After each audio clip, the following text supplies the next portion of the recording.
She held up her glass and said, loud enough for the whole circle to hear. Honestly, I settled. And he knows it. That was it. The sentence. The moment. The silence after the music didn't even feel real. No one laughed. They didn't need to. The people around her did that thing people do when they hear something uncomfortable but want to stay close to the center of the party. Tight smiles. Sips from cocktails. Glances exchanged, but no eye contact with me. I didn't speak. I didn't look at her. I just breathed in through my nose, tasted something metallic in the back of my throat, and turned. The hallway past the bar looked longer than I remembered. It was lined with framed photos of past events, happy company moments, bright smiling faces under stage lights. She was in two of them, near the middle, always in the middle. My feet felt like they were carrying someone else's weight. I didn't even realize I had walked outside until the cold air hit my teeth. And that stupid name tag with +1 printed under my name peeled halfway off my chest like it didn't want to be there either.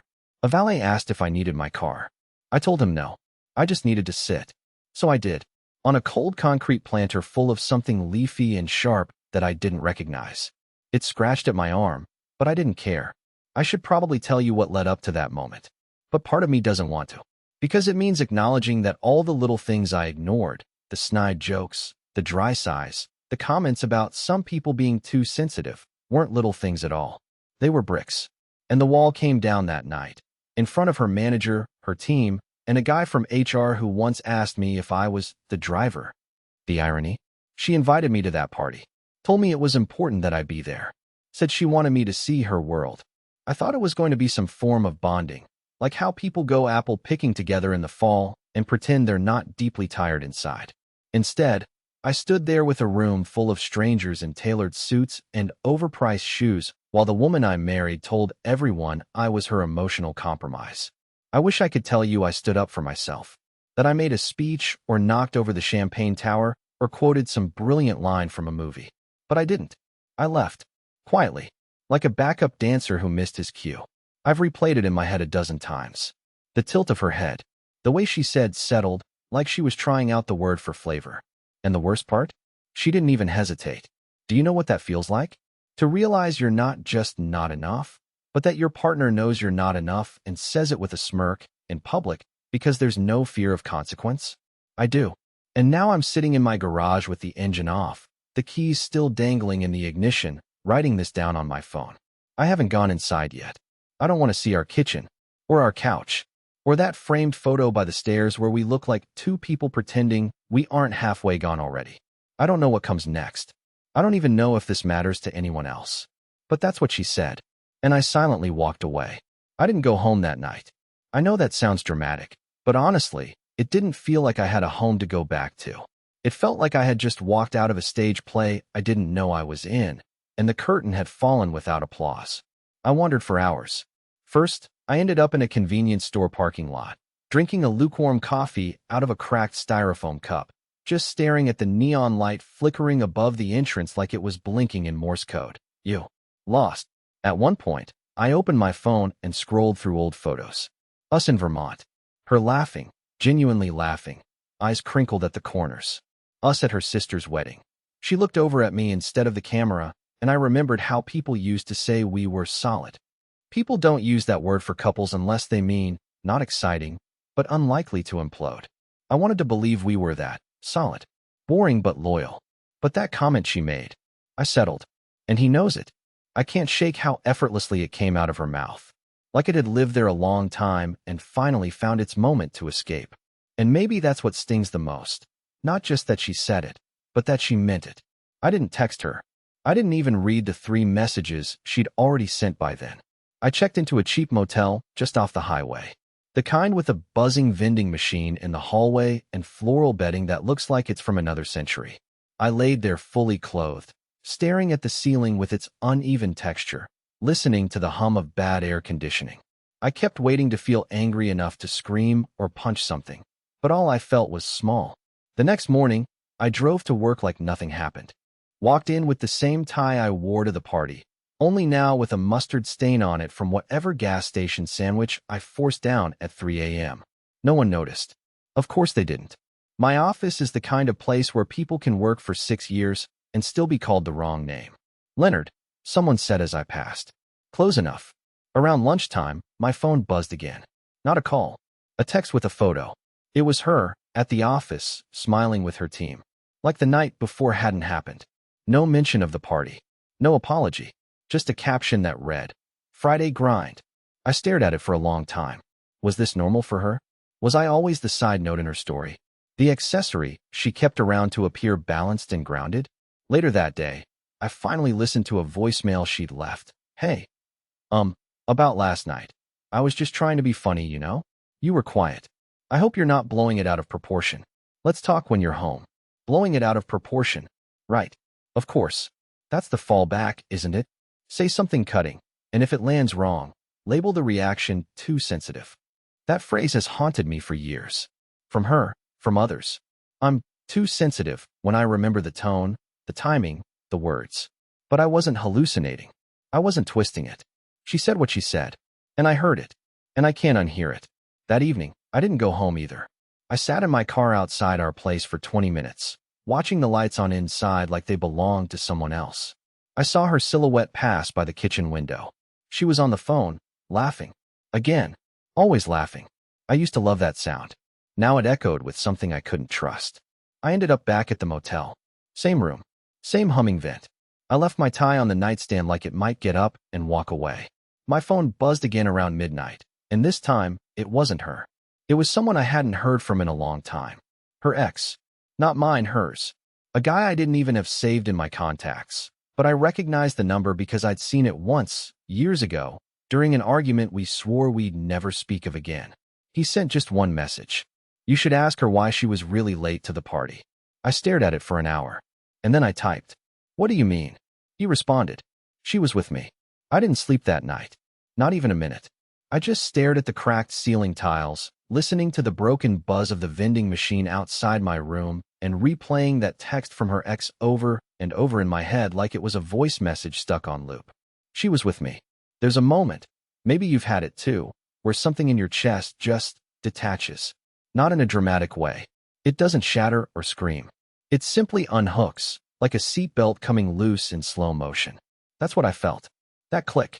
That awareness that the last piece of my trust was no longer part of me. I didn't even respond to him again. What would I say? Thanks. Why now? Was it worth it? None of it mattered. What mattered was that I was lying in a $62 a night motel room while my wife was at home, pretending like she didn't just burn everything down with a single smirk at a party full of people I didn't know and never wanted to see again. The next day, I didn't go to work. I couldn't. My body moved like it was underwater, slow and unsure. I sat in my car outside our house again, this time in broad daylight. Our lawn looked freshly mowed. The trash bins were out by the curb. Everything looked painfully normal. That's what stung. The normalcy. The illusion. Eventually, I got out of the car and unlocked the front door. I expected her to be there, waiting, pacing, maybe angry. But she wasn't. The house was quiet, pristine. My sneakers squeaked against the hardwood like I didn't belong anymore. Then I noticed her laptop open on the kitchen counter. Normally she shuts it down, always paranoid about work stuff being seen. But there it was, wide open. Email inbox glowing on the screen. I hesitated. I'm not proud of what I did next, but if you've ever been lied to, I mean really lied to, you'll understand. I clicked. Her most recent message was titled, Thursday Debrief, from some guy named Kyle. I didn't recognize the name. He wasn't at the party. But what caught my attention was the line underneath. Still can't believe we almost got caught. My pulse went cold. My fingers moved before my brain did. I clicked again, opened it, read it, and what I found wasn't flirtation. It wasn't vague or suspicious. It was explicit. They were planning things. Talking about last time, about hotel receipts, about her fear that Leonard might have noticed the perfume. That's me, by the way. I'm Leonard, the human houseplant. She signed it. Can't stop thinking about it. Let's be more careful next time. Red heart, M. My throat closed up. I stood there staring at the screen like it would start laughing at me. Like the whole damn computer would grow a mouth and say, You knew. You just didn't want to know. I closed the laptop gently. Not in rage. Not even in panic. I just closed it like it was a book I had finished and never wanted to open again. I went upstairs. The bed was made. Her perfume lingered faintly on the pillow, probably the one she mentioned in the email. The one she was afraid I'd smell. Joke's on her. I did smell it. I just didn't trust myself enough to believe what my instincts were screaming. And then I did something stupid. Or brave. Or maybe both. I called her. I was calm. Too calm. I asked where she was. She said she had just left the grocery store, picking up some things for dinner. Are you home already? She asked. Want me to grab your yogurt? Your yogurt. Like we were still pretending. I said, yeah, that'd be great. Then I hung up. I didn't yell. I didn't accuse.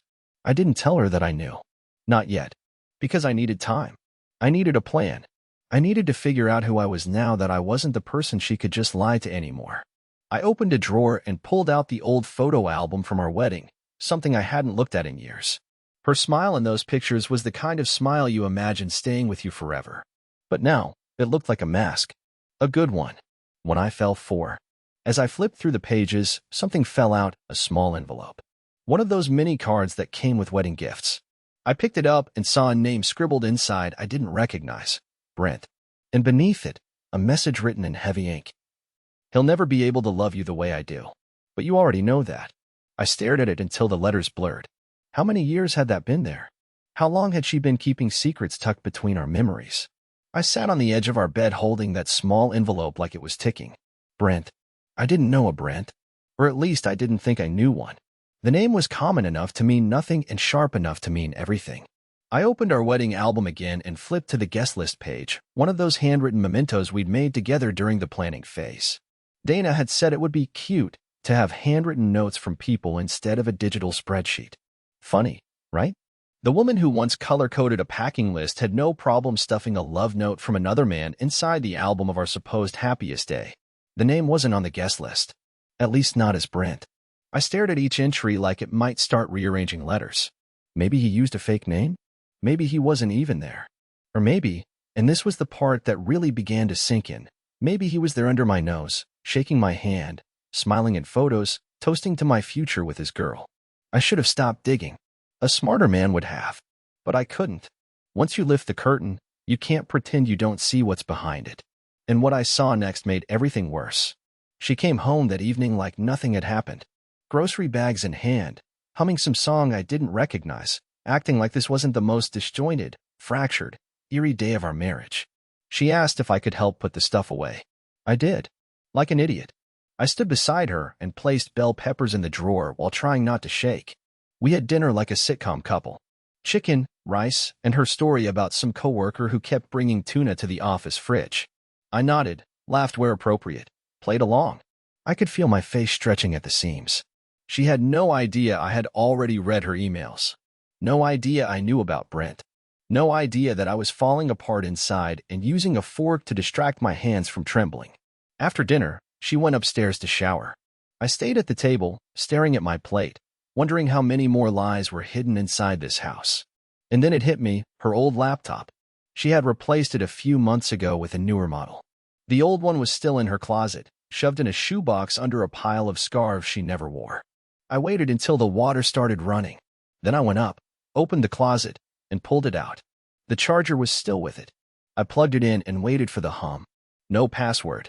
Everything opened like it was waiting for me. I didn't know where to start, so I just searched the name, Brent. Emails. Dozens. Some old, some recent. Some just single words like miss you and when. Others longer, with phrases I wish I could forget. He still doesn't know. It's almost funny. I keep thinking about the way you touched me at the wedding. Do you think we'll ever tell him? I scrolled back further. One message was dated the week before our wedding. She wrote, I'm doing this because it's the safe choice. But you already knew that. You've always known that. He loves me too easily. You make me feel real. My lungs stopped. For a second, I genuinely forgot how to breathe. And then, like some divine comedy scripted by fate itself, I heard her voice from the bathroom. Babe, do we still have that lavender lotion? My skin's dry from the cold. I froze. She was asking me about lotion while I was staring at proof that she had never truly been mine. I didn't answer. I couldn't. My voice had escaped me. I closed the laptop and slid it back into the box. I felt sick. My legs buzzed as if I had stood up too fast, but I hadn't moved. I was just sitting on the floor of her closet holding evidence of a betrayal that predated our entire marriage. Later that night, she crawled into bed beside me. Her hair was damp. She kissed my cheek and whispered, "You've been quiet lately." I stared at the ceiling, praying it would collapse and end the conversation. But it didn't. So I whispered back, "Just tired." She rolled over and fell asleep in minutes. I watched her breathe, steady and peaceful, while my insides were in open revolt. I laid there thinking of Brent, of what they'd done, of how long I'd been the unwitting extra in a story I thought I was starring in. And then I remembered something. At the wedding, during the rehearsal dinner, her cousin Adam had made a toast. I barely remembered the words, but I remembered someone at the bar, tall, quiet, alone. I'd asked Dana about him later, and she said, "Oh, that's just a friend from college. Brent something. Barely knows anyone here." My blood ran cold. He was there, and I'd shaken his hand. The next morning, I didn't get out of bed. She left early for work, muttering something about a team breakfast and needing to pick up croissants. I pretended to be half asleep, but I was wide awake, lying stiff as a corpse under our comforter, staring at the spot on the ceiling where the paint had started to bubble. Funny, the things you notice when your marriage has just collapsed inward like a quiet sinkhole. I stayed there for 2 more hours, maybe 3, until the silence in the house felt thick enough to choke me. Then I got up, showered, dressed, and walked straight to the old laptop again like it was calling me. This time I didn't search for Brent. I searched for myself. Leonard. 6 hits. 6 total emails across almost 12 years. 3 were about bills. 1 was a calendar invite to a boring charity gala. Another just said, "Remind Leonard to take the trash out while I'm in Chicago." And the last one, that one was dated 6 years ago. It was a forwarded message to her best friend, Ashley. Subject line, "Trying not to resent him." I opened it with trembling hands. I'm not sure if I ever really loved him. Not in the way you're supposed to. But he's safe. And sweet. And steady. I think maybe I confused gratitude with love. I mean, isn't that enough for most people? Or am I the problem? My stomach lurched. I stumbled to the sink and barely made it before throwing up. I rinsed my mouth, stared at myself in the mirror, and saw someone I didn't recognize. Pale. Bags under my eyes. A man who thought he had a life. A man who bought flowers every second Friday. Who ironed his own dress shirts so she wouldn't have to. Who planned anniversary dinners and always asked how her meetings went. A placeholder. That's what I was. A steady stand-in for whatever thrill she convinced herself she deserved. And now I had names. I had proof. I had an entire history of her second life folded neatly into the digital corners of a dusty MacBook. But the thing that really destroyed me? The calendar. I opened it without thinking, expecting old work events and dentist reminders. But mixed among the holidays and office birthdays were private entries, titled things like "Afternoon Walk" and "Errands." Innocent enough, until I clicked on one from 3 months ago. Tuesday, 2:15 p.m. Location, Brent's loft. Description, bring wine. Leave ring. There were 5 more just like it. All within the past year. All on weekdays. All while I was in meetings or sending spreadsheets to regional managers who didn't care if I lived or died. While I was grinding out 10-hour days and microwaving leftovers, she was scheduling afternoon affairs and writing notes like she was planning a spa retreat. Something broke in me then, not like a dramatic cinematic crack, but a subtle shift, like a bone misaligning just slightly under the skin. I realized I couldn't keep pretending anymore. I couldn't keep playing husband to someone who had already redrafted our vows in her head, ones I was never told about. So I did something completely unlike me. I printed every email, every message, every calendar note. I made a neat stack. No rage. No dramatics. I used my office printer and a manila folder. Titled it, Us. Then I called her. She answered on the second ring, chipper, like nothing was wrong. "Hey, what's up? Everything okay?" she asked, chewing something. "Can you come home early today?" I asked. A pause. "Why?" "There's something I want to show you." She was quiet for a second. "Is it serious?" "It's us," I said. "It's all about us." Another pause. "Okay. I can be home in an hour. Do I need to be worried?" "You should have been worried years ago," I said, and hung up. Then I sat at the kitchen table, folded my hands, and waited. No music. No TV. Just me, the folder, and the echo of every moment I'd let slide because I didn't want to seem insecure. I wasn't sure what I'd say when she walked through the door, but I knew this. I wasn't going to cry in front of her. Not this time. She walked in like it was any other Tuesday. Coat folded over her arm, phone in her hand. I scanning the kitchen like she expected a grocery list waiting or maybe a question about what to eat for dinner. What she saw instead was me, sitting at the table I had sanded and stained myself, the one we used to play cards on before life got loud, and a manila folder between us like a quiet bomb. "Hey," she said slowly, uncertain now. "You okay?" I didn't answer. I didn't move. I just looked at her the way I imagine people look at strangers on the street who seem oddly familiar, like they might have once shared something but couldn't place when or why. She placed her phone down gently, like she was diffusing something fragile. "You're scaring me a little." "You should sit down," I said, my voice thinner than I expected. "Please." She hesitated, then pulled out the chair across from me. I pushed the folder toward her. She didn't touch it right away. She stared at it the way you stare at something that might either be paperwork or a confession. "What is this?" "You already know." She blinked. Her lips parted like she was about to ask something, but the words never made it out. Instead, she opened the folder. The first page was an email. The one about being careful next time. The next was the wedding week message. Then the calendar entries. Then the forwarded email to Ashley. She turned each page slowly, like peeling back skin.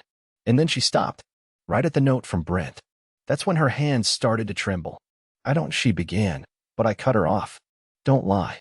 Don't insult me more than you already have." Her mouth hung open. I could see the gears behind her eyes trying to spin something into place, trying to choose between denial and damage control. She settled on the worst one, justification.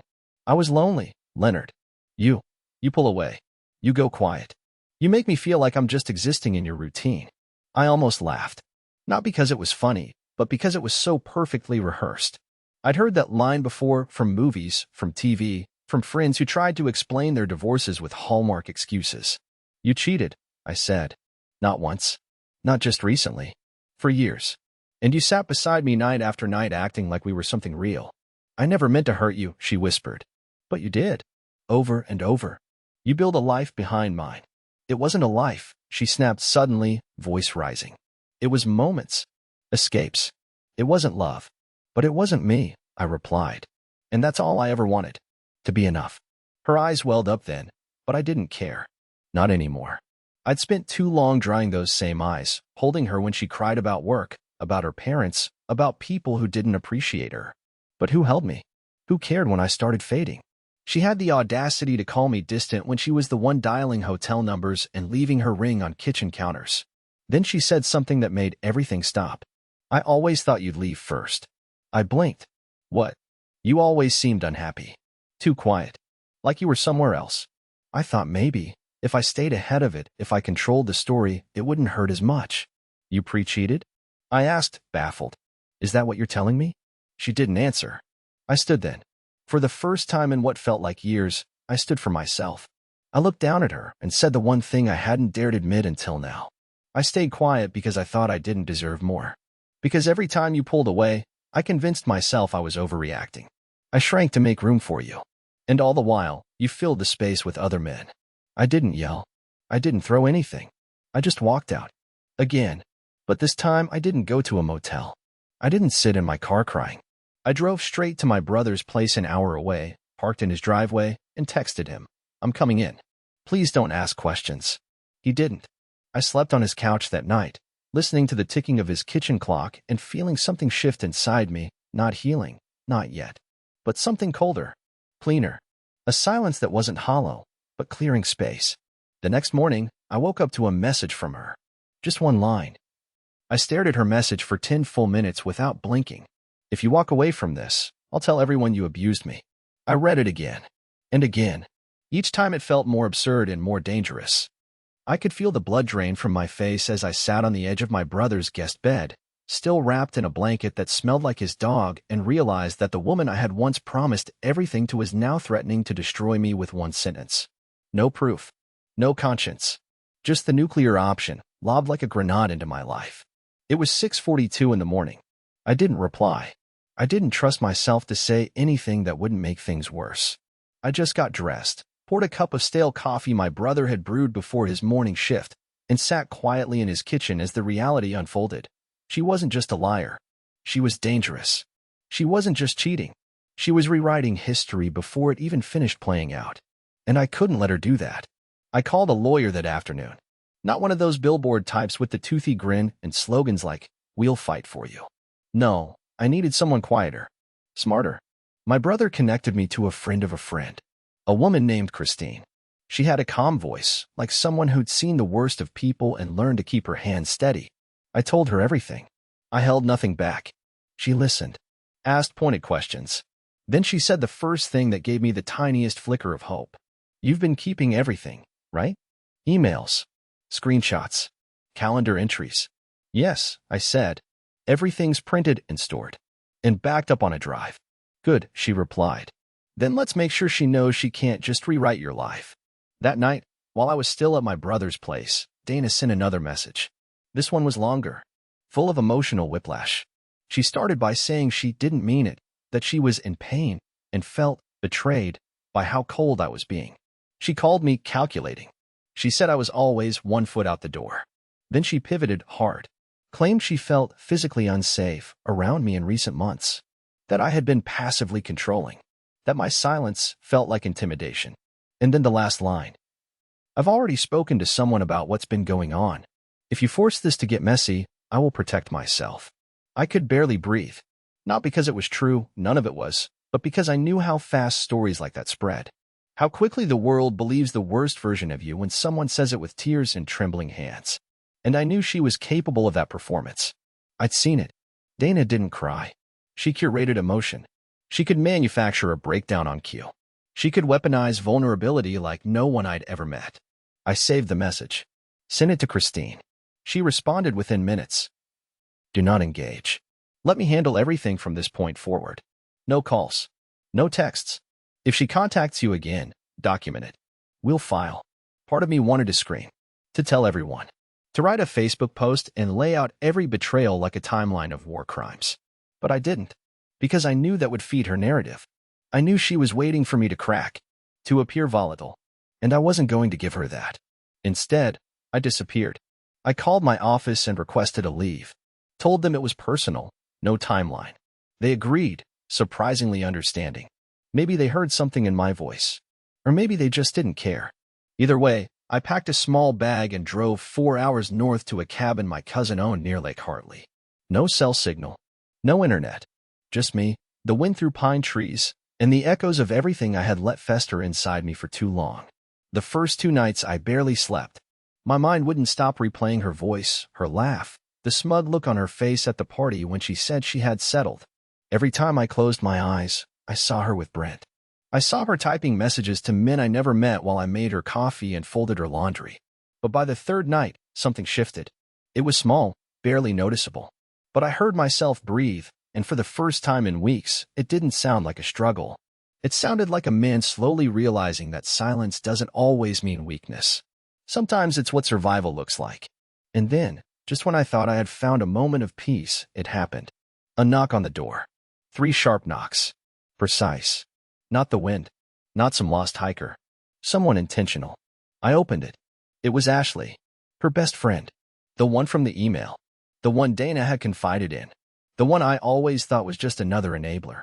She looked different. Pale. Eyes red-rimmed. She didn't wait for an invitation. She walked past me, into the cabin, and said, "You don't know the half of it. And I can't let her do this to you." I closed the door behind her. Ashley sat down. And then she started talking. Ashley sat across from me, legs shaking, jacket still zipped like she hadn't even realized she was indoors. Her eyes darted around the cabin like she expected Dana to burst through the door and snatch her back by the wrist. I didn't say anything. I just waited. My heart was pounding, but not from fear anymore. This was different. I could feel that something final was coming. Something I needed.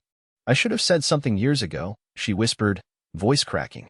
I should have come to you the first time she lied about where she was. I sat down across from her. Then tell me now. Ashley took a deep breath and started talking, really talking. She told me everything. Not just about Brent, but about others. She named them. There were 4. All of them had come and gone like characters in a series she thought no one else was watching. And Ashley, she'd known about all of it. She'd begged Dana to stop. Pleaded with her to at least tell me the truth before the wedding. But Dana had laughed it off. She said you were too soft to ever leave her, Ashley said. She said even if you found out, you wouldn't do anything. That you'd just crawl back. I felt something deep inside me twist, but not in the way it had before. Not like the shock of betrayal or the sting of humiliation. This was something colder. Stronger. A realization that the woman I had loved wasn't just unfaithful, she had never truly respected me. Ashley wiped her face with her sleeve. But then I saw your name in the email she sent to HR. She's accusing you of emotional manipulation, Leonard. She's trying to ruin you. And I couldn't live with myself if I stayed quiet. She handed me a flash drive. This has everything. Screenshots, messages she sent me over the years. Some of them contradict what she's claiming now. I backed them up in case she ever tried something like this. I took it from her slowly, my fingers brushing against hers. It felt like holding a key, not just to protect myself, but to finally end this nightmare with clarity and truth. Over the next few days, Christine filed everything. A full counterclaim. Timeline, documentation, character statements. Ashley offered to testify. And just like that, Dana's web started to unravel, not loudly, not publicly, but with quiet and irrefutable weight. Her HR complaint was dropped. My name cleared. I was protected. But that wasn't the victory. The real victory came weeks later, in a quiet courtroom, when I signed the divorce papers and walked outside into the sun. Alone. Free. Not bitter. Not broken. Just breathing again. I moved into a small town near the lake. Started over. Found a job at a smaller firm, something with less pressure, fewer suits. I started drawing again, something I hadn't done since college. I bought a dog. Her name is Penny. She likes to sit at the window and growl at squirrels she'll never catch. She's perfect. And me? I'm not healed. Not completely. But I'm whole. More whole than I ever was when I was someone's second choice. Ashley and I stayed in touch. We grab coffee once a month. She never pushes. She never pries. She just checks in. The kind of friend who shows up when it counts. Sometimes I sit by the lake and think about who I used to be. The man who ignored the signs. Who shrank himself to make others comfortable. Who mistook being safe for being loved. But not anymore. Now, when I look in the mirror, I see someone who walked through fire and didn't come out angry, just awake. And that, to me, is the real happy ending.